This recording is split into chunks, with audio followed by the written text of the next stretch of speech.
Right, yeah, okay. My name's David Reeve. I'm from Zambia, and I've just been the first Zambian competitor in the Dakar Rally, which is very exciting for me. I've been racing bikes for 32 years, which has mainly been motocross in my earlier days, and I got as far as racing GP motocross, and then off-road enduro and off-road racing. I've won the Zambian championships 16 times and the African championships 3 times this last year.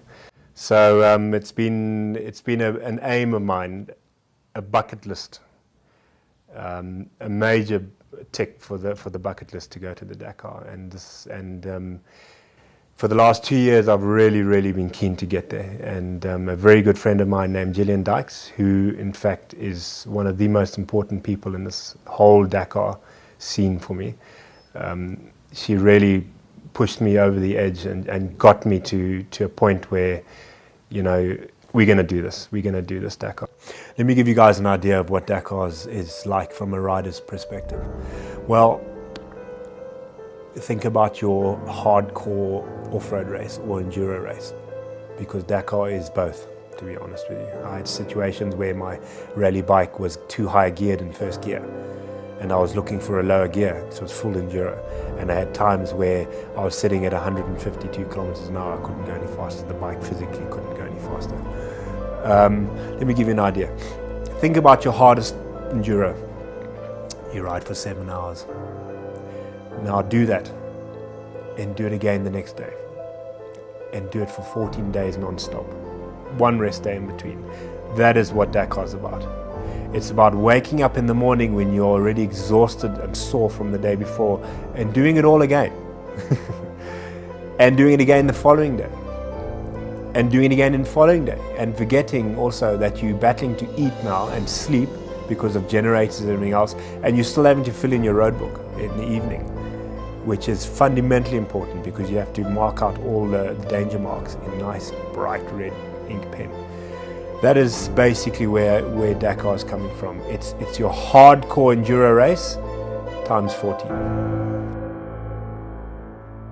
Okay, so on an average day in the Dakar, you'll get woken up by your team at about 3:30 in the morning, because you've got to wake up, you've got to have breakfast, you've got to put all your kit on, which can take a bit of time, and then you've got to get to the start.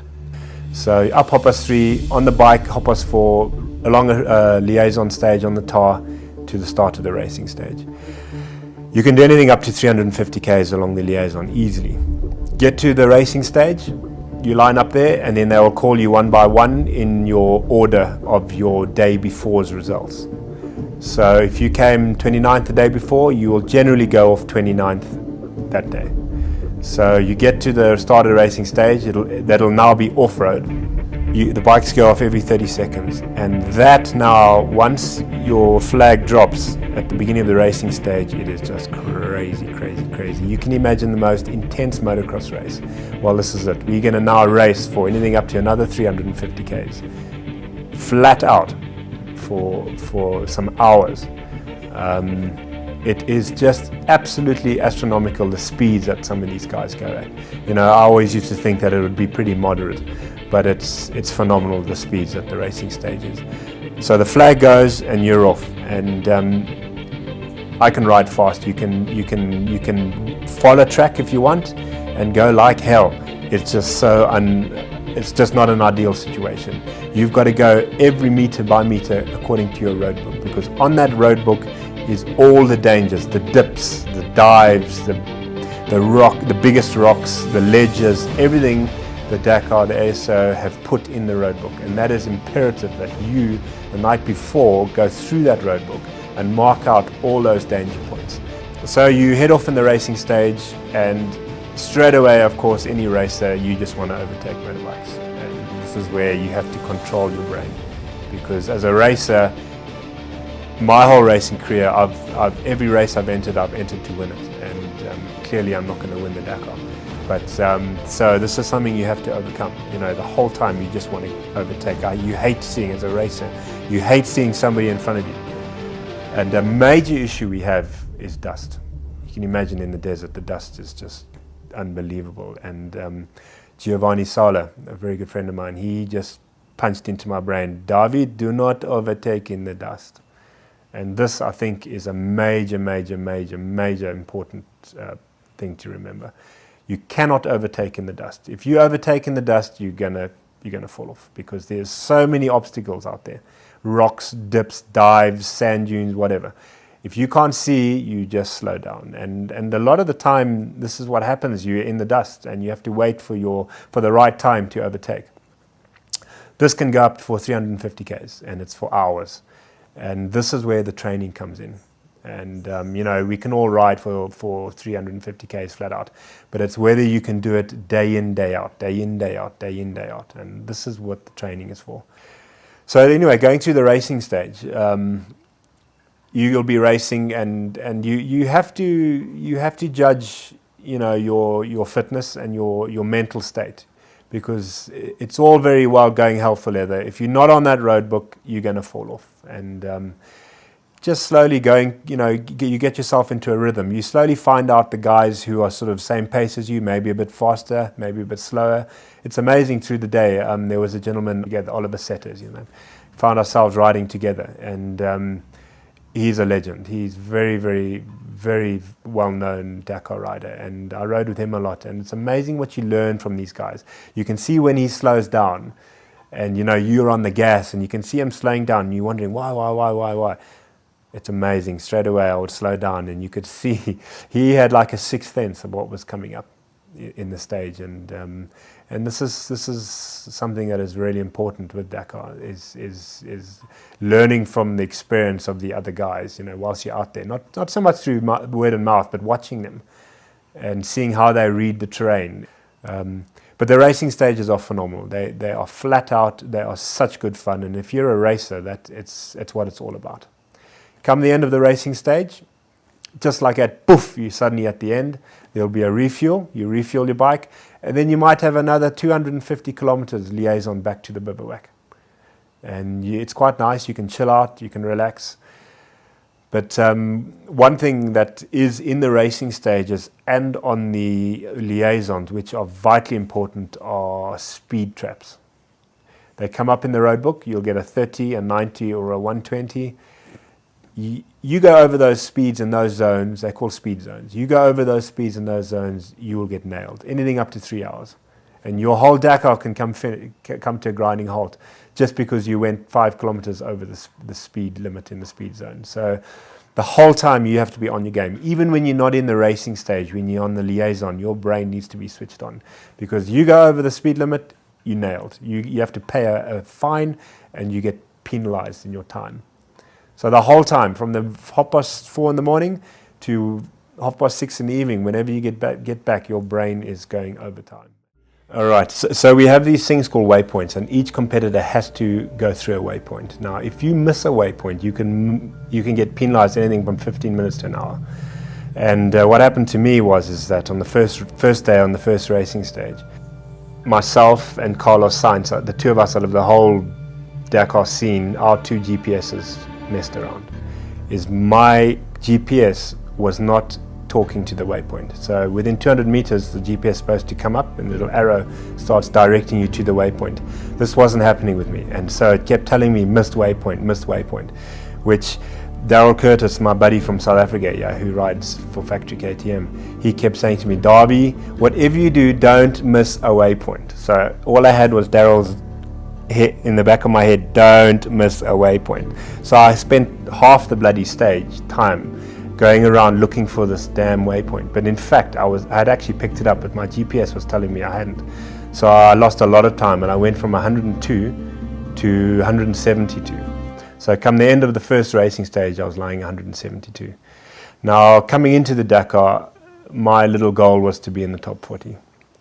So the pressure was on. So come day 2, I started 172, and by the end of the stage, I think I was around somewhere around in the top 50. So I'd had a really good second day, and from then on, each day I managed to pull 10 places or so, and then So it was actually going really well.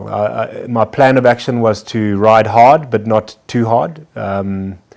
So I would start and go really hard and then back right off and just ride a nice, cool, smooth race, which was happening exactly how I wanted. And I was slowly making my way up. And I think I could have got to at least a 22nd, maybe a 24th overall. But what happened on the Fiambala stage is that right in the beginning of the stage, our first waypoint, a lot of us missed the waypoint and we got lost. And Daryl and I were actually together, and we realized that we had lost a lot of places and the pressure was on, and I started racing. And the most important thing in the Dakar is not to forget about your road book. Your road book is a little item in front of you, which is on a scroll, and you control it on your thumb, and that is depending on where you are on your odometer. For example, if you are on kilometer 310 on your odometer, you must be on kilometer 310 on your road book, and you have to keep resetting your odometer, because on a bike, obviously, each time you put your brakes on or you pull a wheelie or you get airborne, your wheel will slow down, and thus your calculation of the odometer will go out. So you have to keep resetting that. But on the day I fell off, I think what had happened is that the red mist had fallen and over my eyes, and I was racing. And bearing in mind I've done a lot of motocross over the years, and that flat out intense motocross came into it. And I know I was overtaking people left, right, and centre, and I was going. And I think the problem was I wasn't concentrating on my road book, because the road book tells you if there's a big danger coming up, it's in the road book. When I saw the wall in front of me, I was going very fast. I hit the wall. I tried to control it, as like you would in a big motocross jump, but I was just going too fast, and the wall was too steep. It was probably at about 60 degrees, and it spat me straight over the bars. When I hit the handlebars, I already knew that it was over. I already felt my leg break. What was amazing was what goes through your brain in that split second. I thought about, number one, straight away, I thought about my family, and then I thought about the podium. I remember clearly both those things. Then I thought about the damage to my bike, and it's just amazing, you hurtling through the air, you're talking about not even a second, and it's amazing what goes through your head. Anyway, I hit the ground. I was a long way from my bike, and we have a thing called an Neary track on our bike and a Sentinel, which are both, and the GPS, which are all connected, and one is like a telephone. One, if your bike doesn't move for 5 minutes, they will phone you to find out if you're all right. But there's a button on there, and if you press that button straight away, it alerts head office straight away, and they send a helicopter. So 4 people went straight past me, and I was lying there with a very broken leg, and I think I was in a bit of shock. I've broken many times before, but not at that speed. Then my friend Oliver Setter, Pal Oliver Setter, stopped, and he's very experienced, and he straight away pressed the red button on my Neary track. This now sent the message to head office in Paris. They sent the helicopter. Within 4.5 minutes of that button being pressed, the helicopter had landed next to me. And this is amazing. The ASO are amazing. I take my hat off to them. They looked after me from that minute to the time I landed in Santon Mediclinic. They even sent a doctor with me, first class, to make sure that I was comfortable throughout the whole flight. But what was going through my head was just all the input that had gone into the Dakar, and I knew there and then it was finished. It was over. And it was heartbreaking. It was devastating. Especially as I'd got myself into the top 20. I wanted to get into the top 40, and I was lying in the top 20. So I was really angry with myself, because I really didn't have to ride that hard. I should have just finished the stage even if I was in 60th place, I still would have had a good finish. With Dakar, especially if you are a husband or a wife, you forget, and I am one definitely who is how much your spouse goes through. And this is something I really need to bring up, because my wife, what she has gone through for me to do this is absolutely amazing.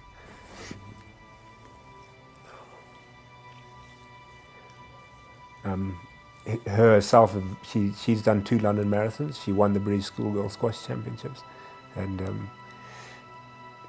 you know, she obviously didn't ever want me to do Dakar, but she realizes that it's something that I need to do in my life. You know, I don't want to get to the end of it and say, God, I wish I'd done it, because life's short, eh? And I just thank her so much, because she supported me, and the whole time I've been away, she's been running the farm in Zambia, and we've had floods, we've had labour issues, you name it. We had a breakout of insects in Zambia that wiped out 90,000 hectares of maize all over the country, and I'm a big maize grower. So she's been through hell and back again, and I can't explain to you how thankful I am to her for what she's done and what she's been through for me. You know, Dakar is a me sport. It's extremely selfish, and it's amazing of what other human beings can actually do for other human beings. It's mind-boggling, and I just thank her so much. And you know, it's not only the actual race itself. In 4.5 months, I did 15,500 kilometers on a 690 training. That's excluding the nationals that I was racing in Zambia and the internationals that I was riding all over Africa. That was just me time on my bike training. That was just on the bike. Then was the physical training. I used to run around the farm with tires tied to me, and which I think was one of the best things I could ever have done, because I've never felt so strong in all my life. There's 4 people in my life who really, if it wasn't for them, I wouldn't have been able to do Dakar. 1 is my wife. 2 is Charles Cox back in Zambia, Jacaranda Plant and Machinery Hire. He's a very, very close friend of mine, and just been amazing. The other is Gillian Dykes, who came with me to Dakar, and she was phenomenal. She was my logistics. Without Gillian, there wouldn't have been a Dakar. She pushed me over the edge to get me to have the balls to do it, and she came with me, and I will never be able to repay her what she has sacrificed, and her family. I mean, she has a husband and a son who are very good friends of mine, and what they have sacrificed for her to come with, for me to ride Dakar. I mean, it's just mind-boggling. And the other is Charles Bender, who is like my second father in Zambia, and his input into this whole Dakar has just been unbelievable. You know, he made sure that I worried about nothing. I just trained, and he worried about all the paperwork in Zambia, the police certificates, you name it, the ASO paperwork. Between Gillian and Charles, they looked after all that side of things, and they just made sure that I trained. And I think they had the faith in me that they knew that I would train until I would either get to Dakar or I'd die training. But without those 4 people, it wouldn't have happened, and I really thank them. The other people that I really need to thank are my sponsors. Jacaranda Plant and Machinery Hire, BSI Steel from Zambia, South Africa. Nemchem, very good friend of mine, Mike Barotta. Morally, financially, KTM Zambia, Ray Wilson. Marco Kamano, Honda Zambia. My KTM, I had a KTM factory rally replica. It was the only bike KTM with Honda Zambia written on it. I mean, it had a Honda sticker on it. And the fact that a Honda agent helped sponsorship towards a KTM rider, I think is amazing. And that gives you an insight into what the Zambian community are like. You know, it goes beyond what bike you ride in that. It's more of a spiritual thing, and very close-knit family. And Pirelli tires, Wayne, you know, the tires, I had 14 rear tires, 11 front tires, 14 rear mousses, and 11 front mousses. It's a hell of an expense, and Wayne organized them, and I really thank Wayne from Pirelli. That's just amazing. And Rankin Engineering from Zambia, my brother-in-law works with them, and it's amazing. You know, they came forward. The boss hardly knew me, and he put in a lot of money into my Dakar, and I just thank them so much. And you know, without these people, it's a non-starter. I don't want to mention figures, but people have an idea of how much Dakar costs. It's just amazing. My rally bike alone is over 300,000 rand.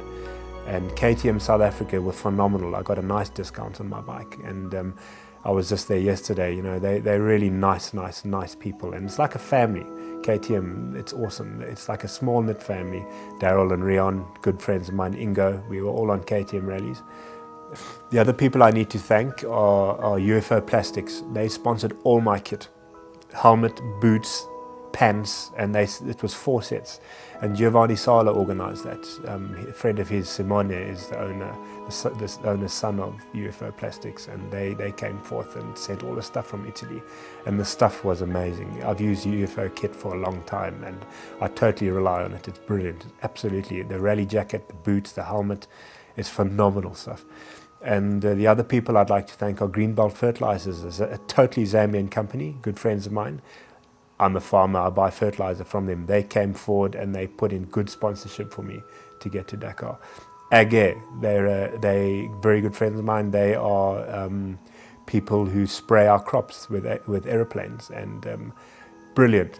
They came forward and put in good money to get me to Dakar. And you know, without these people, I wouldn't have got there. And what is amazing with it all is it's not like someone like Greenbelt Fertilizers is going to are going to benefit at all from me riding through Peru with their brand on my bike. It's not going to happen, you know. But this is amazing thing with Dakar is it's more of a small community thing, you know, especially in Zambia, where people coming forward and helping you get to live your dream, and they putting in good money. And it's just amazing that these people do this, because what are they going to benefit? The other people who are very close to me and who really helped me a lot, physically, mentally, and spiritually, were Matoba Veterinary Center, the vets back in Mazibuko, my hometown in Zambia. And I just want to thank them. They're avid bikers, and I ride with them all the time in Zambia. And you know, they were amazing. They every now and then, quickly a couple of 100 bob in my pocket, you know, just when I'm not looking, choop into my pocket, and I just can't thank the people enough. I just wish I'd got to the finish line. But hindsight's a wonderful thing, and you learn from it. You know, you have to take these experiences and learn from them, and this is what I will do. I will be back to Dakar. I don't know whether I'll be back this next year, but certainly the following year. And I will finish what I started.